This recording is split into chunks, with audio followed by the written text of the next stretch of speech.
అర్చకులకి విదేశీయానం అంగీకారమా కాదు? బ్రాహ్మణులు చాలా మంది వెళ్తున్నారు, వాళ్ళ పిల్లలు చాలా మంది ఉద్యోగాలు చేస్తున్నారు, వ్యాపారాలు చేస్తున్నారు దేశ విదేశాలు. దాదాపు 150-160 దేశాల్లో భారతదేశం నుంచి వెళ్ళినోళ్ళు ఉన్నారు. ఎందుకంటే ఇక్కడ రిజర్వేషన్స్ కారణంగా బ్రాహ్మణ సామాజిక వర్గానికి సంబంధించిన వాళ్ళకి ఉద్యోగాలు అతి పరిమితం. ఆ దాంతో ఇక్కడ చదువుకున్న తర్వాత వెళ్ళి ఉద్యోగాలు చేసేవాళ్ళు బోలెడంత మంది ఉన్నారు. అక్కడ ఈవెన్ పౌరోహిత్యాలు చేసేవాళ్ళు ఉన్నారు.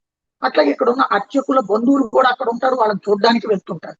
ఇప్పుడు మొదటిసారి అక్కడికి వెళ్తే గర్భాలయంలోకి ప్రవేశించకూడదని దాదాపు నాకు తెలిసి అన్ని ఆలయాల ప్రధాన అర్చకులు, ఆలయాలకు సంబంధించిన అర్చకులలో ఎవరో ఒకళ్ళన్నా వెళ్ళినటువంటి వాళ్ళు ఉంటారు ప్రధాన ఆలయాలకు సంబంధించిన. ఎందుకంటే దుర్గగుడి పూజారిని పిలిచాం, లేకపోతే సింహాచలం పూజారిని పిలిచాం, యజ్ఞం చేపిస్తున్నాం, తిరుమల పూజారిని పిలిచాం, ఇట్లా చెప్తా ఉంటారు కదా, అక్కడ గొప్పగా చెప్పుకుని ఉంటారు కదా. వీళ్ళకి అకామిడేషన్, ట్రాన్స్పోర్టేషన్ ప్లస్ కొంత లంసం అమౌంట్ కూడా సంభావనగా ఇస్తారు.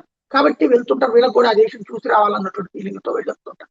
ఇప్పుడు వాటిని అడ్డుకుంటూ హైకోర్టు ఇచ్చినటువంటి తీర్పు, శృంగేరి వాళ్ళు ఇచ్చినటువంటి అంశం ఏదైతే ఉందో ఇది మాత్రం బ్రాహ్మణ లోకంలో పెద్ద చర్చకే తాగిస్తుంది.